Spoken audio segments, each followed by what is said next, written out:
I so enjoyed this in ways I did not even expect to. Like, I expected to enjoy it because it's Neil Gaiman. Then I found out Neil Gaiman is tangentially involved. Rick Veitch, Paul Jenkins, Neil Gaiman, C.J. Henderson, John Nay Ryber, and James Vance are the writers. This is actually really good, and if I did not read all that preamble stuff that established this isn't written by Neil Gaiman, I might have actually believed this was like early 90s Neil Gaiman. Get on with it. So what is the Teknophage? The Teknophage is the lizard that you see on the cover. If you notice, he's wearing a suit. So he's a very fancy lizard. And he is called the Teknophage. That is his wider identity. It's technically the name of his species. But he's the only one. The wonderful thing about technophages is technophages are a wonderful thing. And the best way I can describe the Teknophage is... Imagine if Darth Sidious was completely successful. And I don't just mean in, like, ruling the galaxy.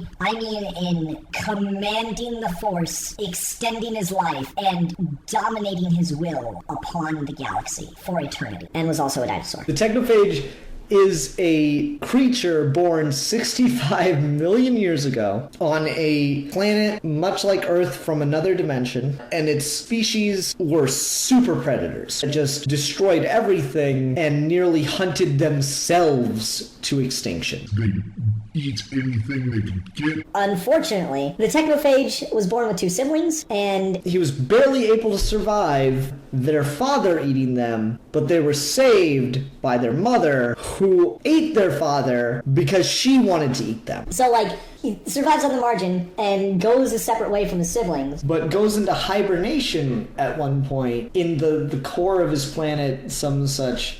gains psychic powers? And so now not only is he a fierce, brutal super predator, but he's a fierce, brutal super predator with psychic abilities. And so when he eats someone, it's not just sustenance, he consumes their soul and extends his own life. And the fiercer the person he eats is, the more he extends his life. Using his psychic abilities, he found portals and doorways to other worlds, and he hunted on those worlds, and he found a world that he was very much appreciative of called Albion. I discovered Albion long before I had constructed the Wheel of Worlds. Hunting the multiverse was a haphazard affair in those days, involving crude mysticism and more than a little luck. Albion was blessed with a small population of Wangastais. Wangastines were highly intelligent, fiercely territorial, and quite ferocious. In short, they were the kind of superb predator that I would actively seek out in my younger days. Part of their appeal was the challenge and thrill of bringing one down.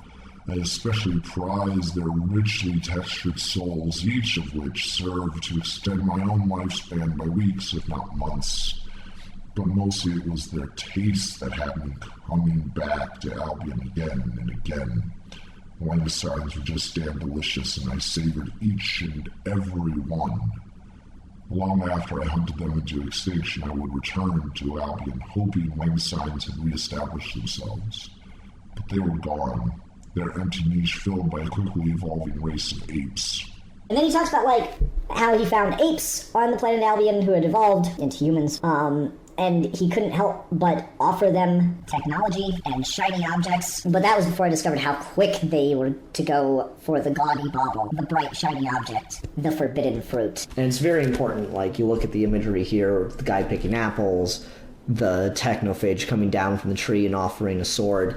And, like, the idea of the Teknophage as the serpent, as the devil, is not subtle at all. It's meant to be there from the very beginning of the book. But he inserts himself into the development of a human species. And for entertainment alone, ruins and demolishes it. Because he finds it fascinating. The beauty of such a system is that soon it takes on a bizarre character all its own. The ending was messy, of course, and before you can say boo, it's ruining itself like a child's toy train set, but worth it for the bumper crop of notorious heroes that were mine for the tempting. So, like, he creates these societies of complete and wanton chaos and destruction and installs himself as their god in order to farm the kind of character, the kind of soul that he likes to eat. Some, I'm sure, will say Mr. Henry Phage. That's what he goes by. Goes a little too far in the search for the perfect meal, to which I'll answer these apes of Albion have taught an old reptile the value of patience. Who would have thought such a scurvy race of mammals could produce such an exquisite dining experiences? And with my Wheel of Worlds, I've applied the lessons learned here all across the multiverse. Kalighoul, Avalon, 1,000 others, soon even Earth itself shall grace my table. Hail Albion, you were my first, and indeed, you fed me well. So he just goes from multiverse to multiverse, planet to planet, corrupting the society to the brink of chaos in order to give himself heroes for a good meal. And that's chapter 1. It's not even like getting into the main meat. Haha, because eating people. The rest of the series shows it to you. Shows you the corruption, shows you the destruction, the wanton chaos.